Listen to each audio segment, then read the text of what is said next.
Good morning, everybody. We want to welcome everyone to our Coffee with the Community series. My name is Dallas Ackerman, the Director of Communications with the Liberty School District. Excited about our topic this morning as we are going to visit about the digital transformation in Liberty Public Schools. Of course, back in August into September, we made the conversion, really the one-to-one conversion for grades 9 through 12, and we have a team of presenters today that we will meet here in just a moment, take us through a presentation, and also be really exciting as we're going to connect live to a classroom in Liberty Schools this morning. So I'm going to turn the microphone over and introduce some of the individuals that have been key into the implementation of this project. And I'll begin by introducing you to Mr. Trey Kotzer, who's our Director of Technology. Thank you, Dallas. And again, we'd like to thank everybody that's come out this morning just to learn some more about our digital transformation. Again, like he said, I'm Trey Kotzer, the Director of Technology, and we have Tracy Crott with us, who's our instructional technology coach, and Sarah Wickham, one of our blended learning coaches. And so the two of them, along with Scott Hickey is back here. He's another one of our blended learning coaches. They have done a lot of work in prepping for the digital transformation that we've started so far in the district. And so basically we're just going to take some time this morning and show you a little bit about what's going on, give you some history, and then hopefully answer any questions that you might have. So we wanted to start by sharing with you, Dr. Jungmann shared with us these 3 words that have been very powerful in thinking about how we go through this journey. And those 3 words are learn, use, grow.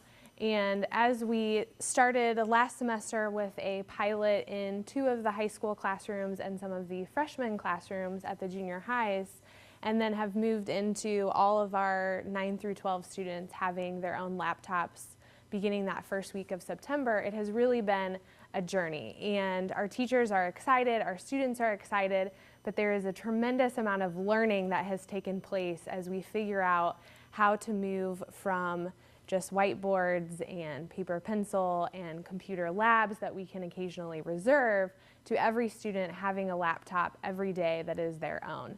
And so what we want to show you today is some of the things that our teachers and our students are learning, how they are using it in our classrooms, and continual areas where we're looking to grow. We're just talking about how we're only really 9 weeks into this journey with our high school students. And so it's been really exciting, and we have some great things to show you that are already happening in our classrooms, but it is a process, and we're excited about where it's going to go. So. One of the things that we are really working with our staff is that, in order to make sustainable change in our classrooms, the first thing that we have to do is make sure that our staff is experiencing what we're asking them to do with our students. And so a couple of things that we have been doing over the course of the last 6 months, and especially during the beginning of this year, is really providing staff engaging ways to learn for themselves, because this is a new process for them. And so what we're showing up here is a couple of things. First of all, we have, and Sarah is at the end. I want you to talk a little bit about the work with Grant Wiggins. But at the beginning, you can see up at the top, there's lots and lots of staff who are collaborating. All of our professional development sessions that we have been putting together have been collaborative settings where staff is learning ahead of time. They're learning with each other. We have instigated some campus crawls where we want people inside of the classroom. We want Sarah to walk through all of the classrooms. We want our math teachers to walk through science classrooms, and we want our science classrooms to walk through foreign language and learning from all of the different people around our building. So we've been really pushing our staff to go out and just find one thing that they can bring back to their classroom and to their students and really get some synergy going with what classrooms are looking like. You'll also notice that we are spending a great deal of time working with social media and looking at how can social media be used not for entertainment purposes, but specifically in the areas of professional development and growth of our staff and sharing of ideas with students. And One of the neatest things I've seen by far this year for our staff, Sarah has instigated. Would you like to talk about the project a little bit? Yeah, this just happened yesterday, so I'm still on kind of a high from it. But our new teachers, we did a book study of Understanding My Design, which is really just about great teaching principles and how to design great lessons and great units, whether it be with or without technology. And so we did a 6-week book study, and we did some blog conversation.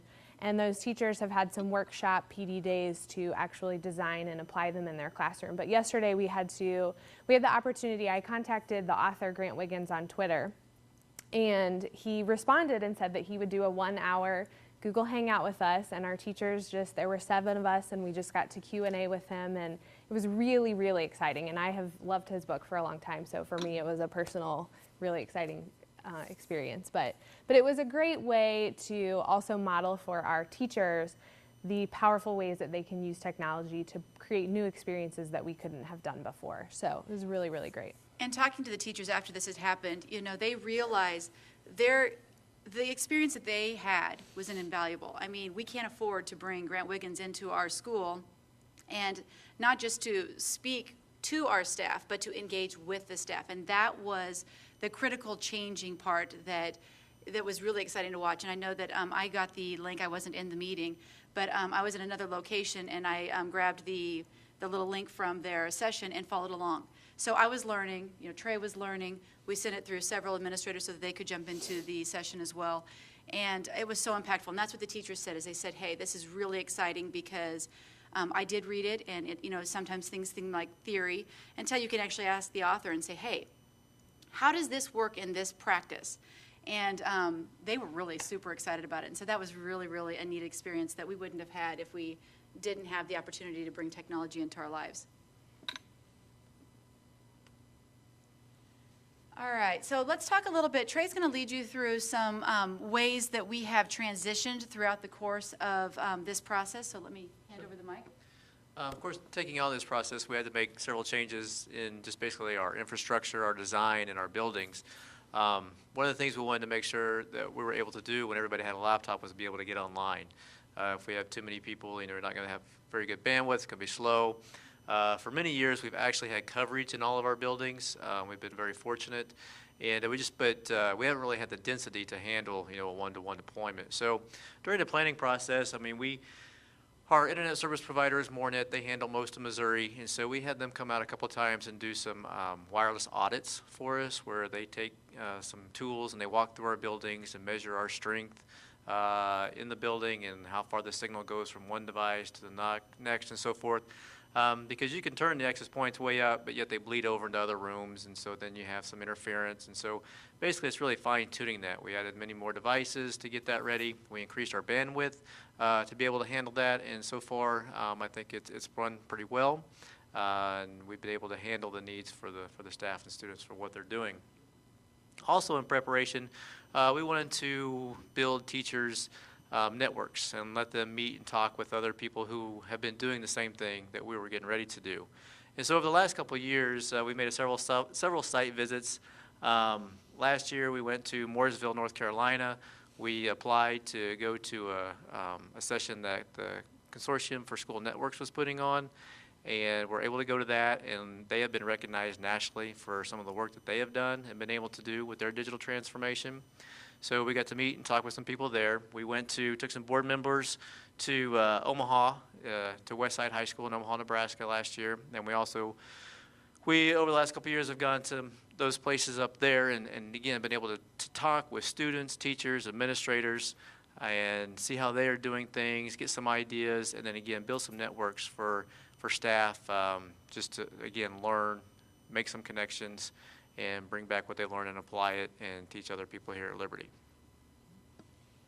And one of the neat things that has happened for me through this whole process, I was corresponding with the instructional technology people from Joplin, Reed Springs, and Monette yesterday, and we are starting to engage in looking at what kind of projects can we work from our buildings through their buildings. So looking at some partnerships across Missouri and how can we really, use our resources to be able to share and help students reach out and learn more. A couple of other things that we've been doing, we feel it's very important for our teachers to engage in the social media aspect. So we do have a hashtag for Twitter. All of our teachers are, who are on Twitter are sharing their information on hashtag LPS Leads. And so that's another great place for you to be able to check out and see what's going on in the classroom and seeing some examples and some really exciting things there. We have also engaged all of our pilot teachers and all of our e-leads, which are a group of teachers who are model classroom teachers, and they are all blogging, and they are sharing information and their successes and their challenges in their classrooms as well. And that is on a digital blog, which is on our website. We also have students helping students. And Sarah, would you like to talk a little bit about the DI5 group? Yeah, each of our high schools, both Liberty High School and Liberty North, has a small group of students that are working with our LMC specialists. And those students are really working to develop pieces that are created by students for students. And they are really focusing on focus on using research skills, tutorials for how to use the LMC resources, how to cite things, prepare things without plagiarism, all of those pieces that are really, really becoming incredibly relevant now that we have these tools and the ability to share information in new ways. So those students have 1 hour a day with our LMC specialists, and they have a class designated for that and are creating a lot of materials for students. So that's been really great. And then we also have a group of a small group of students run through our computer teacher, but they have created a student help desk in our libraries during a Liberty Hour and Eagle Hour time where students can access some student tech help in addition to our hired tech support. So that's been really great for those students as well. And we're really going to lean on these students because at the very beginning when we deployed all of the technology, we did have student training where they received the training during advisory, but we realized this is an ongoing process. And so what we need to do as educators is figure out how we can best reach all of those students if we don't have them in a classroom. And so we'll rely on those students to be able to help us out and to develop some of those programs. So we want to talk a little bit now about how we're using this technology in classroom and what our students are experiencing. And our Learn section was really focused a lot more on our staff development, but our students are really developing these skills by the experiences they're getting in their classrooms. And one of the changes that we've really noticed is a lot of our classrooms have shifted to these more collaborative spaces and students able to engage in small group, large group discussions. And there's definitely, obviously, a lot of independent work as well, but that has been a significant change that we have noticed in just our classroom spaces because of the opportunities that technology provides for students to collaborate. When we first started this process, we did realize that students need a place to be able to go for their information. And one of the charges that we gave our staff, and we asked our staff, all right, out of all of the staff that we have, roughly 160-ish staff members, we asked them to do a survey, and we wanted to know more about their web presence and the needs that they had.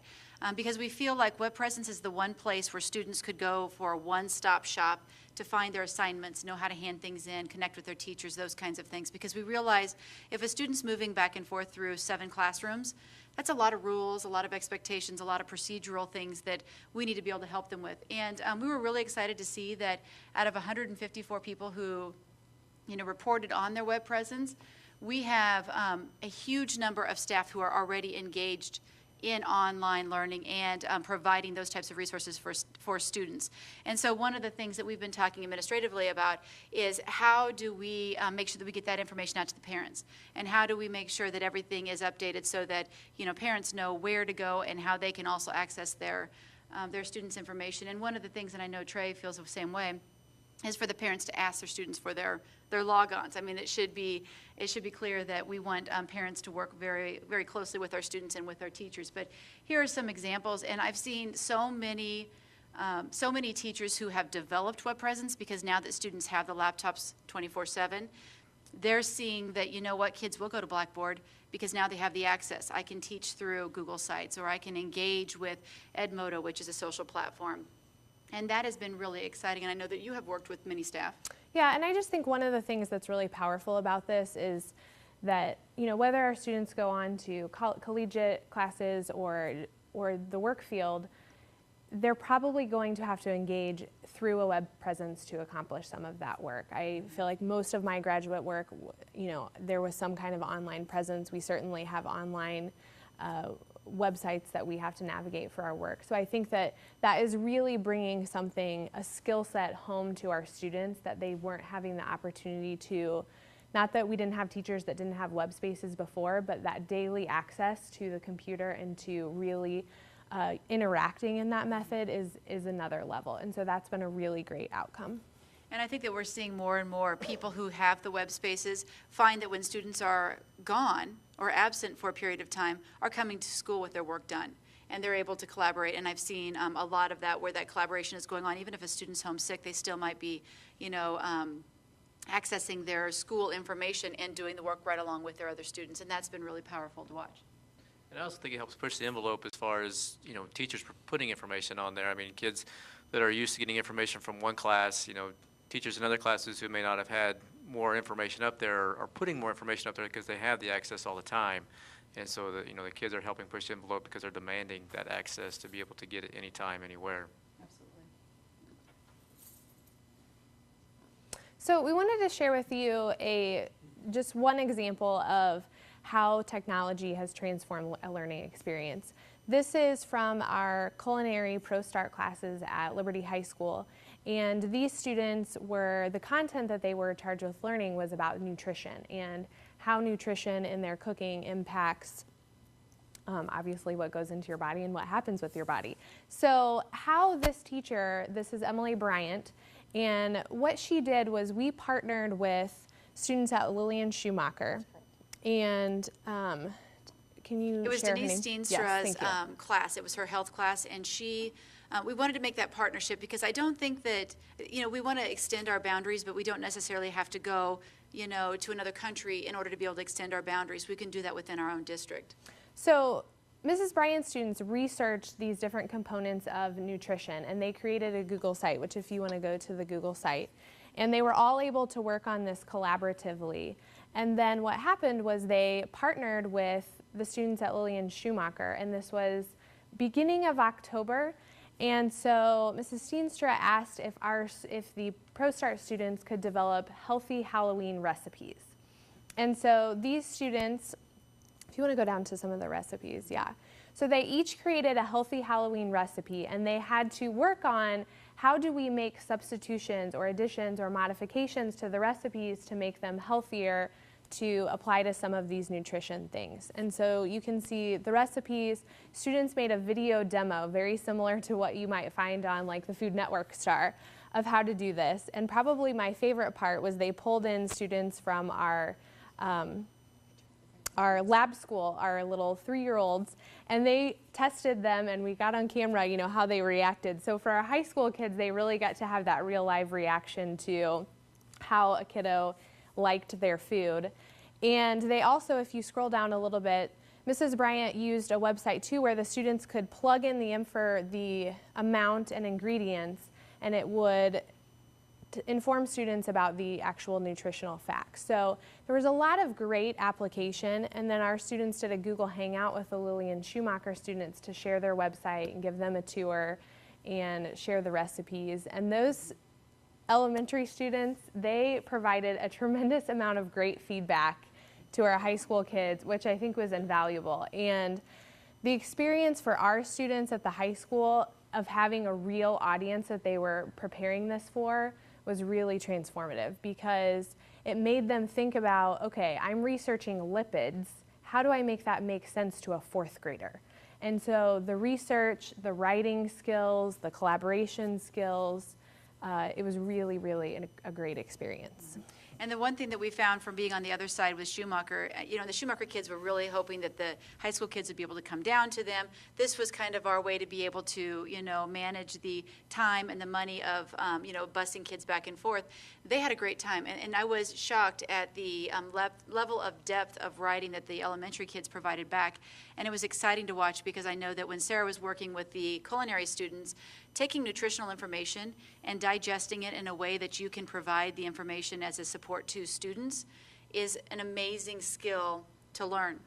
And so one of the things I think Emily's looked at for this is for the next segment, you know, what other things can we add to this? There's no reason to restart the program, but what now can we start it with as a base and move to a deeper level of thinking and, you know, really making this a resource that we could push out to the district and sharing with other schools and across the district, which I think is just amazing.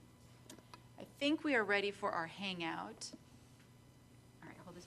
So what we're going to do is we are going to use Google Hangout, which is very similar to like a Skype program. And our students and teachers have this tool to use to collaborate. This is what Emily's students use to connect with the students at Lillian Schumacher. We are going to connect with a French 3 class at Liberty High School. This is Madame Lumetta, and this is just going to be 5 or 8 minutes to kind of hear her talk about how technology has impacted her classroom, and a few of her students might be talking with us as well. So, and what you're going to be seeing, is right here is one of our LMC specialists, Christine Anderson, if she would give us a little wave. Hi, Christine. Yeah. Oh, I lost you. She'll pop back in. What she'll be doing is she has an iPad with her, and so she is going to be working with the LHS side of it, so that you guys will be able to see inside this classroom. And is Madame ready? She just said to call her and let her know when we're ready, and I think she's going to pull some people out into the hall since they're still testing in her classroom. Okay, perfect. So why don't you go ahead and have her do that? Also, one of the other things that happened this year was I had a student from the high school email me and about wanting to add a program to the list of applications that we have on there. And he did a very good job of, it was a music program, and so it was just interesting. He compared it to the program that we already had on there, provided what was different, what they were wanting to do, and so it was really nice to see them take control of their learning, want to improve it. So we took a look at it, it was no problem, so we added that to the kiosk that they could actually download the software for the kids that needed it. So it is interesting to watch them as they take control of their learning, but I think we're ready to go. That's right. You want to start with Madame? yes, hello, Madame. Bonjour to the monde. How are you today? Well, how are you? We are great. Can you talk a little bit about how the technology this year has impacted your classroom and student learning, and maybe give us a few examples of things that you are doing this year? Absolutely. Well, I have a Blackboard website where I keep all of my notes and different resources for students. So it's been great because it's really helped them to be very responsible for their own learning. They can get the notes online, and all of them do that, and then they can use their laptops, whether it's Evernote or a different program, to annotate the notes, follow along with the things that we're doing in class. So that's been really helpful and interactive. Another thing that we've done, especially in the foreign language classroom, because we like to focus on speaking and communication, is there's a great online program called iJot, EYEJOT.com. And so with that program, students are able to actually videotape themselves and then send it in an email. So they have been able to practice different verb songs that we do and email it to themselves, or they've done different skits and conversations, and they've been able to videotape themselves and not only see it themselves, but also share it with other students. So it's a really great tool for feedback and speaking, and it really kind of holds them accountable for the conversations that we have in class in the target language of French. Absolutely. Do you have any students that want to chat today? I think so. Let me grab a few more students. We also have some key insights. It's really, the laptops are really great for differentiation as well. If we have students who are doing really well in the class or students that are struggling, it provides us with a lot of opportunities to meet each student's specific needs. So let me grab a couple of our kids. They really love the laptops, and they're using them for all of their different classes, not just French. Great.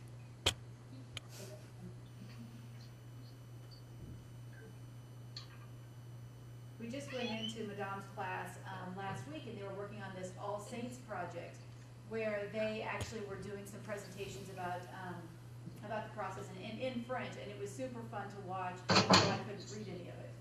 Hello. Can you guys tell us your names and what grade you're in? I'm Darren Brown, and I'm a junior. I'm Rachel Young, and I'm also a junior.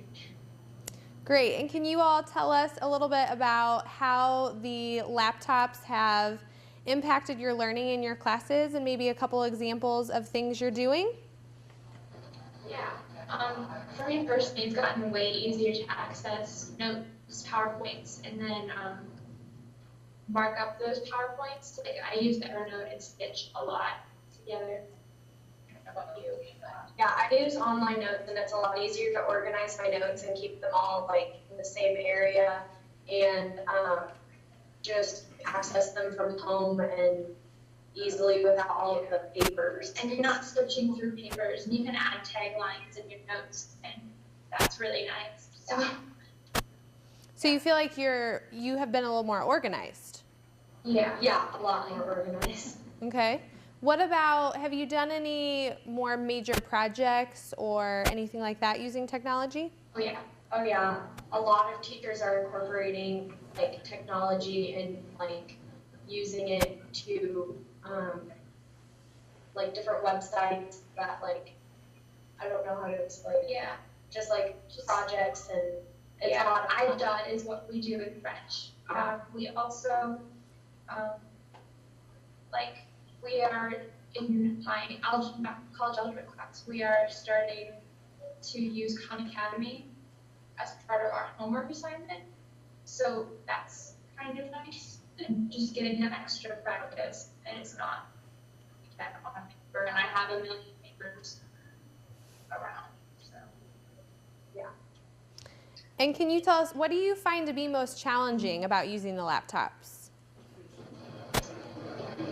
I don't know about challenging. I mean, there are some things I would prefer about them. Like the majority, I have a lot of textbooks, and I think I would say all of them don't have online textbooks, and that really kind of annoys me because I thought that was the point in Yeah. getting laptops. So that I would like to see. Yeah. Other than not having a lot of access to online textbooks, I would say that the thing that annoys or bugs me the most is like how often our computers say they need to like update and how long that takes. Yes. It's really frustrating on that whenever track. you're trying to type a paper and Especially in the middle of the day. yeah. Like that, whenever it keeps popping up in the middle of the day, that really is just kind of, I would rather that be like after school, so when I get home, I can do that right away. That Yeah. way it's not during the middle of the day when I'm trying to work on homework during the morning hour. Yeah. Do you use your laptops much at night for schoolwork? Yes. Yes. All the time.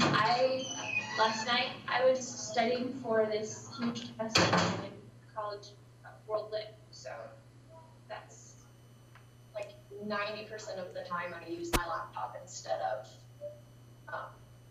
anything else. Awesome. Does anyone in the audience have anything that you would like to ask these students? Anyone? Okay. Thank you all so much. We really appreciate it. thank you. Thank you. Have a great day. Yeah, you too. Thank you, Christine. No problem. Have a great day. You too. And that's an example, and I know that there was a little bit of feedback there, so it wasn't running automatically, but I will say this, about a month ago, Liberty North was doing some really great professional development in the morning, and I had a session, I wasn't teaching the session, but I was going to attend a session, and I thought Sarah would really enjoy that session. And so, but she had a meeting right after it, and obviously Liberty North is far enough away that the drive time sometimes will impede the process.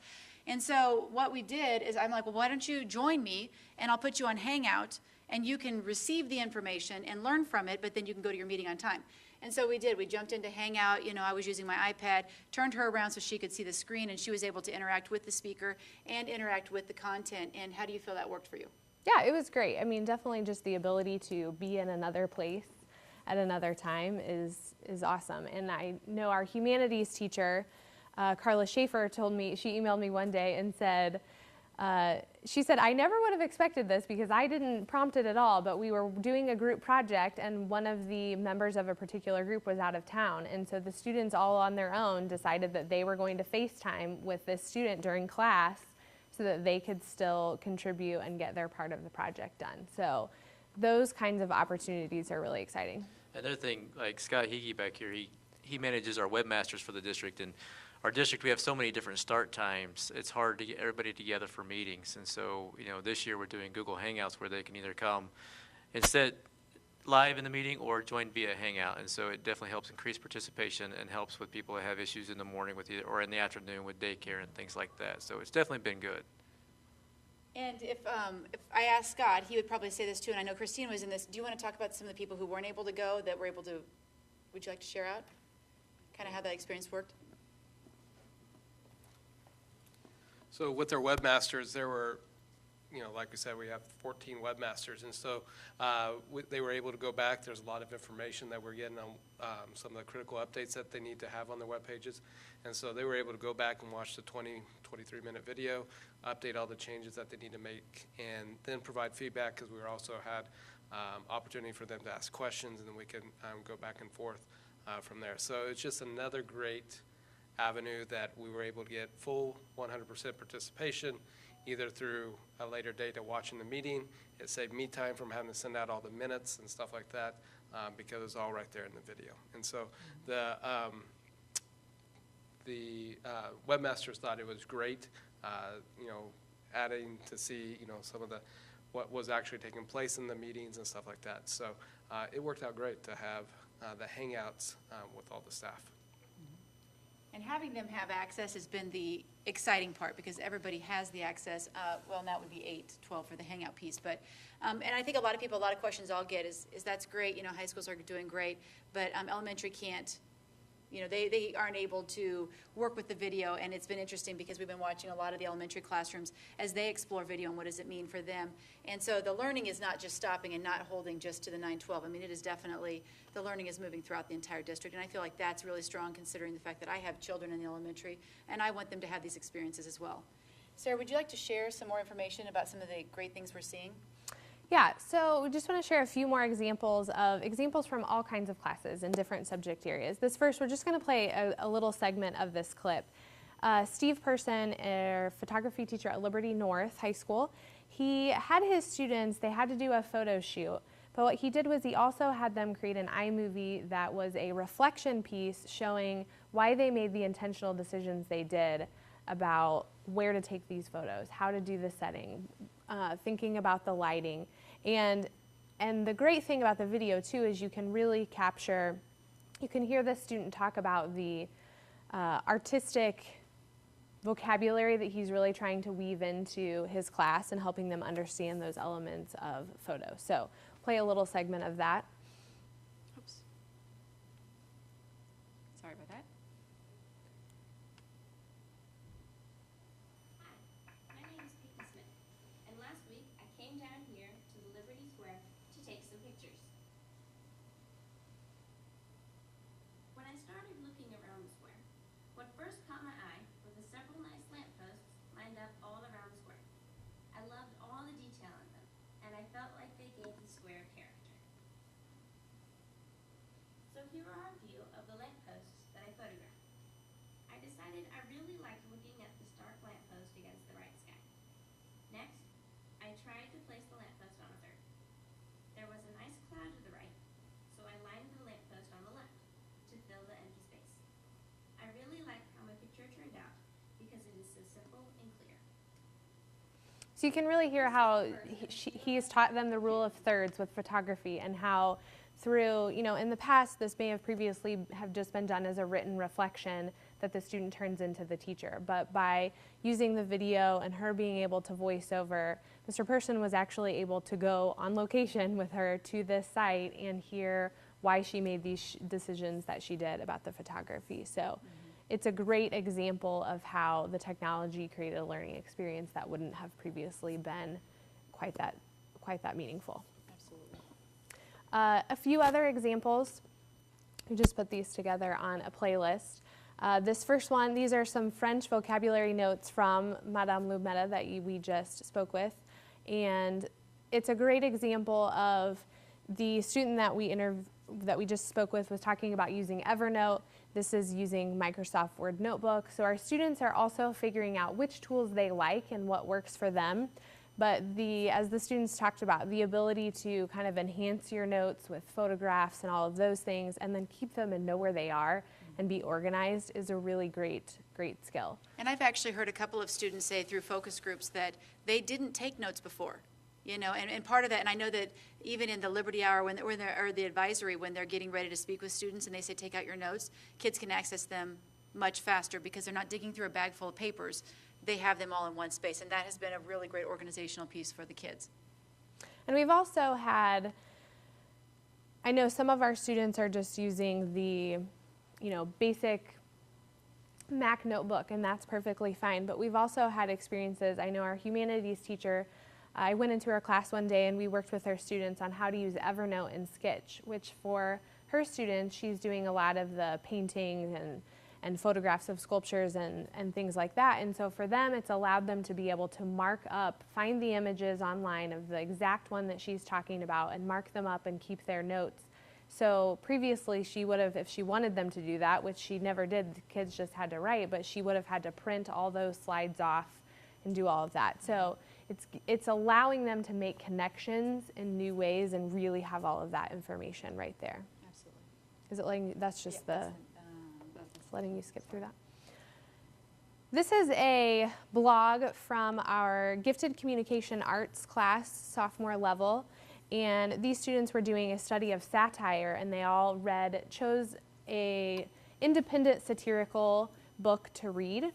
And in the past, Mrs. Kleinmeyer has done a kind of final in-class essay as a reflection on the process. And this year, she decided to use a blog format, and students had posts along the way. And what this allowed for was not only student reflection along the way instead of one at the end, but it allowed for the students to be able to see what the other kids were saying about their books. And so they could read, I think she had small groups of students so they could read what the kids that were reading their same book were saying, but then also what students were reading other books were saying, and make connections about satire in general. So. And one of the big things that we've seen with the blogging is the authoring for an authentic audience. And every time you have an authentic audience or somebody else is going to read your work other than your teacher, you'll tend to write more sophisticated works. It'll be more complex. You have a tendency to want to go back and edit. And that's the one thing that we keep working with staff is it's not the tool, but it's what can you do with it in order to be able to help the students achieve at a higher level.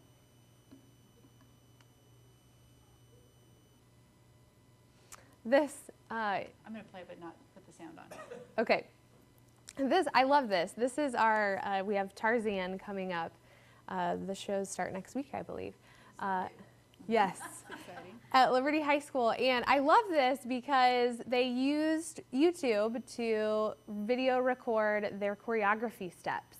And I was talking with Mr. Johnson and Mr. Turpin, and I said, why does this matter? And they said, well, Sarah, in the past, we would type out the steps on a Word document and hand them out. And so the power of video, I mean, you can actually see the step, how they're doing it, fix it, hear him counting the time. So a great example of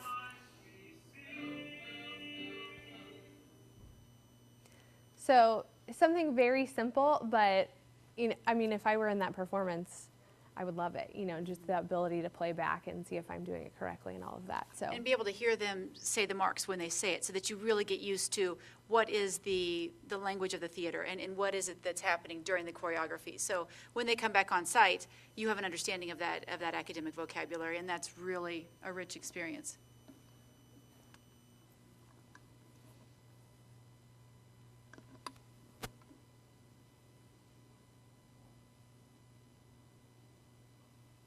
So this is from our math class, Mrs. Langford, and she has students working on linear equalities, and they have composed their information in a tool called TAC, which creates a very simple digital newsletter. But Tracy's trying to get to it. Trying to get down to it. There we go. So what's great about this is that with the Mac, students had access to a linear programming tool where they could create these graphics, and that is not something that students have ever been able to, they've never had access to that before. So they were able to show their learning in a completely new way. And the different projects, it's really great to see the different ideas they came up with and how that math really looks different graphically. Well, and I think that the interesting thing is this is how math looks in real life. And she said, one of the things Mrs. Langford said was that it's hard to teach kids 2D and 3D. And when you start to do 2D, 3D graphing, those kinds of things, it just gives the kids the opportunity to be able to see, what are you really saying? Because I can say, here's this thing, and now imagine it in another way. But if I've never seen it in another way, it's really hard to make that jump, especially with our younger students. You know, we have a lot more background knowledge to be able to draw upon, and students don't necessarily have that. So giving them these experiences to be able to manipulate and see math in real life has been just amazing for these kids.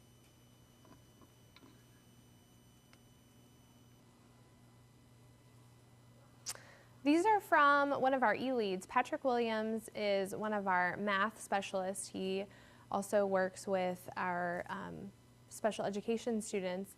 And one of the tools that Patrick is really utilizing is called EduCreations, and he's using that to create what we call flipped lessons, where he creates short video segments. As you can see, his first one there is on proofs and how vertical angles are congruent.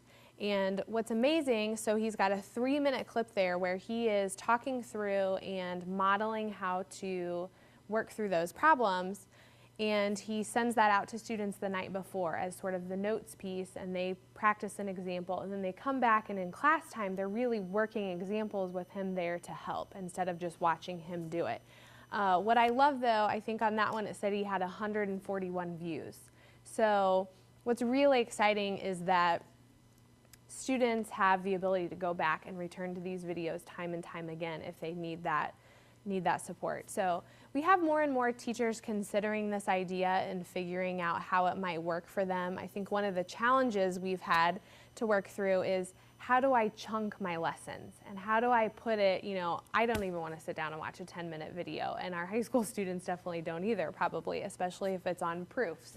So figuring out how to chunk our lessons and what are really the important points that I need to get across, and then what are those points that I want to follow up with students for the next day. So. And we have a lot of people, I know that Rich Fairchild's having a lot of success with doing some flipping and some of that work, because if you consider this, if you teach the same type of class 3 or 4 times during the day and you video different examples with students asking different questions during that day, and they're 4-minute chunks or 5-minute chunks, a student at the end of the day could come home and have 4 or 5 annotated examples from their teacher, who is the expert, who's leading them through the process. And so, once again, the language of that class continues to be reinforced. The questions of the students continue to be part of that rich learning environment. And I know that he's finding a lot of success with that process, and kids are really enjoying that support when they get home. And we've also had teachers, I know Stuart Jorgensen, one of our chemistry teachers at Liberty High School, he's been really thinking about how students can contribute to that process of making the flipped videos. And that was something I had really not thought about, and has been very interesting, because then those kids are doing that research and building that background information and sharing that with students to go out as the lesson. So this will be the last one we'll show. We have several more we could go through, but I get pretty excited about this. yeah, this one is our yearbook and newspaper classes, and they're using a tool called Trello, which is an online project management system. And basically it allows every kid and the editor and the advisor to have access 24/7 to the status of every story, every photo, every caption, and where these pieces are in the process. I was a newspaper editor in high school, and this would have been invaluable, because Mrs. Johnson said we used to just keep everything in a folder, and if the kid took the folder, I didn't know the status of where anything was, other than just what we talked about in class. So I think this has really been a game changer for their classroom and how they run, and just making things much more efficient and meaningful and powerful.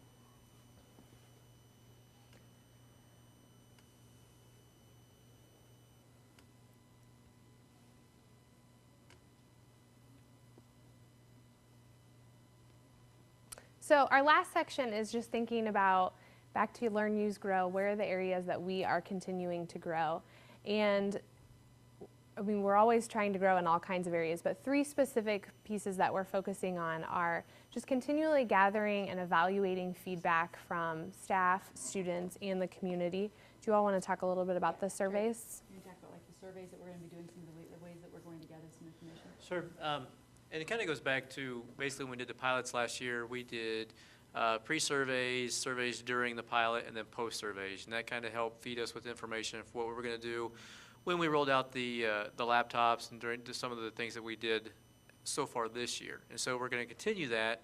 And as far as gathering, we're going to, again, gather some information from staff and students, and we'll probably sample a random sample of parents to get some information as well, how things are going. And we'll do that at various times during the school year so that we can take that information, learn from it, try to make some adjustments, get some feedback again, make some more adjustments. I mean, we don't want to just do something now, do something at the very end, and not have time to make changes or adjust or learn from what is going on out there.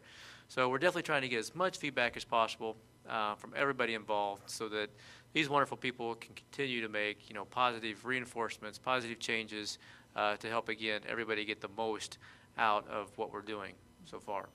And one of the things that we're doing, and I know that the counterpart to the DI-5 here, which is over in North, they're looking at ways to increase digital citizenship.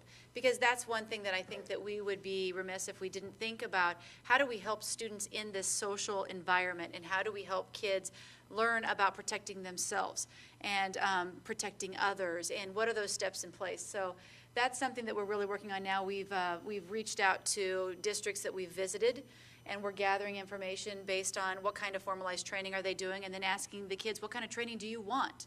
Because, we want to make sure that we're meeting those kids where they are and making sure that this will be impactful. So that's one thing that we are definitely looking to increase, and I don't think that's something you can never stagnate on. I think you have to.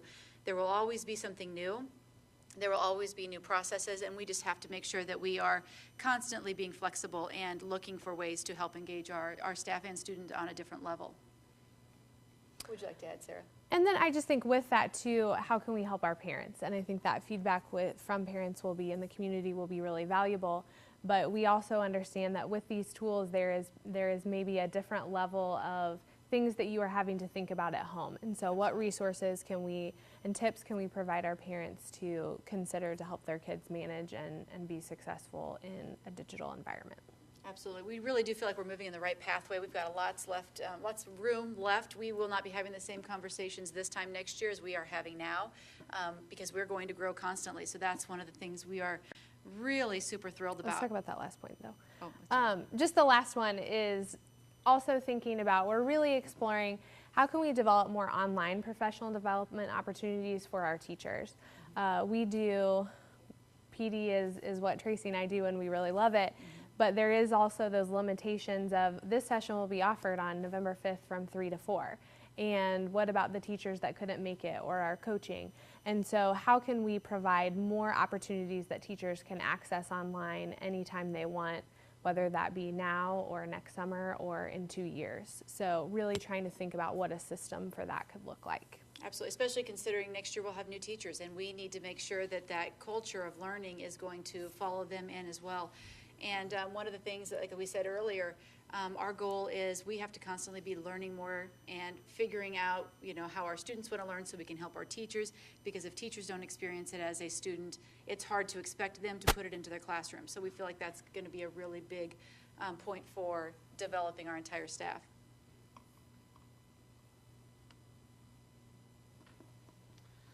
So again, we want to thank you for coming out. I want to thank Scott and Sarah and Tracy and everybody and all the work that they do.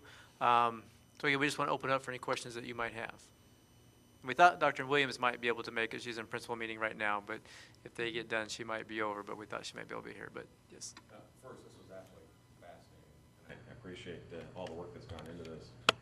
Just some questions that have popped up. What percentage of classes at the high schools are utilizing the laptops now? Are all the classes using them? Or what, is that number growing every day? Sure, and the question was basically what percentage of classrooms are utilizing the laptops, or how much are they utilizing them? I have the best job in the world because I get to be in classrooms all the time. I don't know that I could put a percentage on it.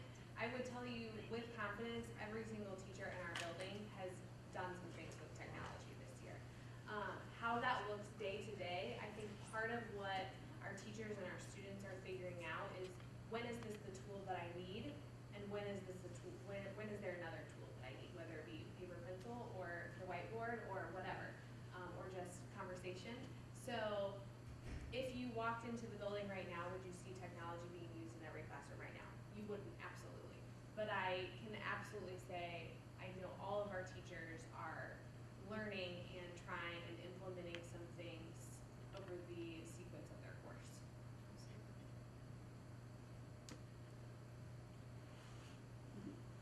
Couple things. One is having a high schooler, and a ninth grader, so he's a rookie.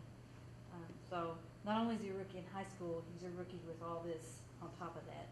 But it was just, my husband's an IT network manager. You know, my sons have grown up with computers all in the house all the time, to the point we call it Dexter's Laboratory. You know, I mean, like, there's always something like that going on at our house. So this is not, there was no technology overwhelming thing as far as that goes. And we've always used them to help with homework and all that. But he said to me last night, I hate this thing. He said, and my question has to do with the social media. I think it's very cool if you can use it to be helpful. But what he says is, like, he'll have an assignment, and then like the Twitter thing comes up, and so he's distracted. And of course, he's probably ADD and has never been diagnosed, but that's another story. But has there been any issues like managing that kind of distraction kind of thing? And also, you mentioned Evernote. The other thing I have found with him is he doesn't really like to use the paper agenda to keep up with assignments, and henceforth has been late. And the high school here does not do late. Is there a way to use that, like, would there ever be an opportunity to have an agenda, like, application, so that it would just be there and they could just pull it in from the teacher? Or something like that, so they're always, because for my part, like, I have found PowerSchool to be that helpful in helping him prepare for what he has to have coming ahead. I have to go to the Blackboards or the teacher websites, and there's varying degrees of quality in those as far as what I can gain from that to help him. Okay, it looks like you have a quiz, a vocabulary quiz on Friday, or, you know, an algebra quiz tomorrow, or whatever. And some are like that, and some are not. You know, some are like, here's the PowerPoint that he saw in class, and that's it. So is there going to be more training for teachers? That's one question. As far as kind of bringing them along, what went into decisions about what social media was going to be available? Because I gathered there was a big disappointment amongst a lot of the students that Facebook wasn't going to be on there. I wasn't disappointed at all.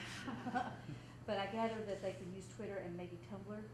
No, Tumblr was not. Is that right? Anyway, my question, I guess, is what went into decisions about what social media is available? And would there ever be an online agenda so that they can just have the agenda as far as what assignments are coming right there? The first Sorry for question, so no many problem. questions. First question is basically social media. What's allowed? How is it decided? Those types of things. Social media has been a topic for many years, as far as when we've had the laptops and so forth, and what do we allow and what do we not allow and so forth. The biggest topic probably over the last couple of years has been YouTube, because there have been so many educational videos on that. And up until this year, we had not allowed YouTube. But we felt with the digital integration, the good content that is out there, we felt that was something we could open. We felt there was educational purpose behind it, in areas that teachers were using it. And it is somewhat, I mean, you have to, with Google owning it, it's easier to report any abuse with that type of thing. Now, with Facebook, we did not feel that there was a lot of educational value, that while it has its purpose, Sure. for what we were trying to do, it was not something that we decided that we would open. It's not even open for staff. So, but we do allow Facebook for schools, like schools to have Facebook pages, or schools to have Twitter. We do allow Twitter because we do have lots of communication from coaches or teachers or groups or clubs that either may go out on YouTube or Facebook or Twitter or things like that. I follow a lot of that, it's not so much that I'm complaining about that it's Sure. there, because I get good information about stuff like that. Mhm. Like, my son is in a couple of things at school, extracurriculars, that it's easier with a school that big, Right. to communicate. I'm not really having an issue with that. I guess my thing is, he's having trouble with getting stuff done in class because of the distraction Sure. of it coming up. And that's kind of, Sarah touched on a little bit, and one of the things that we know that we constantly have to work on is that digital citizenship piece. And what is the proper ways to use the technology? Because there are so many ways that kids can communicate, whether it be through Google Docs, whether it be through email, whether it be through an online chat. So it's to us, it's a bigger picture of how do we teach kids and staff to appropriately use the technology to be successful and not make bigger mistakes later on. So it's definitely something that we're working on, getting feedback from teachers and everything, and just how can we help do that, because we know that when we block one thing, there's something else that's going to be available. So we're trying to tackle that at a broader respect and try to teach, again, the appropriate use and how can we make it beneficial for everybody. And I have an answer for your second one. On your second question about like the agenda process, we've been talking a lot about that and looking at all the schools that we've been going to see and hearing about what things do they standardize and what things do they allow choice for. And so that's something that we're still working on, because we realize that the number one thing we have to do for parents, which is going to help them help their students, is streamlining that conversation of where do I go to find this information. And so I know Scott Hickey has been working tirelessly with the webmasters to try and figure out what does that look like from a building standpoint. And then we're working with staff as well, because I think that's part of the educational process, to say, you know, here are some examples of what we would consider to be exemplary in the communication piece, and giving them some samples of what is helping staff and what is helping students and parents specifically. But that's something that we will continue to work on, because I agree with you. I think that there needs to be more work and professional development in how do we make our web spaces easier for students. And I would love an agenda process, and just you saying that makes me think that I'll send that out on Twitter and send it out to some of the schools that we've been around to see who's using what. But can I add another thing? Here's my thing, is I have a ninth grader who's a rookie, okay? And I'm a rookie parent. I've not had a high schooler before, and I went to high school 30 years ago. Very different time. 35 years ago, I guess, that I was a freshman. But my thing has been like, he was in band, he was in theater, so he was at school from the beginning of the year at 7 o'clock in the morning, and he wasn't coming home till after 5:30. And so to have something, it was very easy for him to get lost in all that as far as keeping track. So that, to me, it's a tool, to be able to make it functional in more than one area seems reasonable. Especially if that would have to be a very simple app, or whether even if it's just within Evernote or something like that. But for him to be able just to go open his computer and be able to see, okay, I'm home now. That I have to do these 10 problems in algebra, and I didn't have to find a piece of paper where I wrote it down. Because he won't use the agenda. We've been around that block 50,000 times, and a lot of it is a function of time. Like, and I'm going to say this, I'm going to hush. Like, for one particular example of his class changing, he goes from like downstairs under the gym to way over on the other side in what is it, like 3 minutes? Or whatever. Either way, and there's 1,800 kids there. So for him, it's like, oh my gosh, close the computer, out the door, and running across, because it's a whole lot bigger deal to be late than to not have your assignment when you're 15. So, anyway, that's my agenda. I'm sorry. That's perfect. That's the great feedback. Any other questions?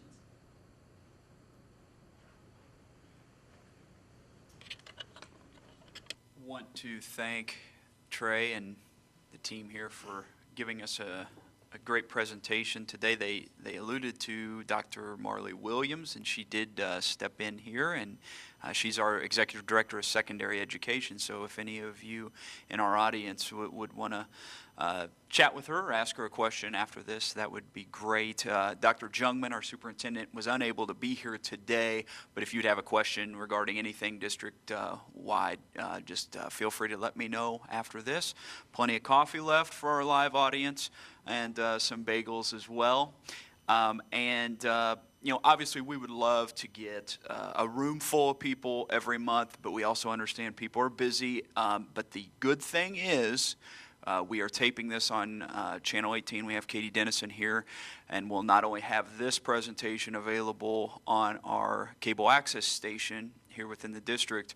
We'll also have it in the days to come on our YouTube channel as well, so we'll be pushing that out for everyone to view at their convenience. So before we wrap up, let's give this group a big round of applause. And we will be continuing working on some agendas for early 2014, and they mentioned earlier about the digital citizenship. I can let you know that we are actually working on a presentation coming up early in 2014 as part of our Coffee with the Community series to tap into some experts to help our parents and students alike. So again, thanks for coming. I know we've gone over our time a little bit today. Want to appreciate everyone not only being here with us, but for those at home. So have a great rest of the day.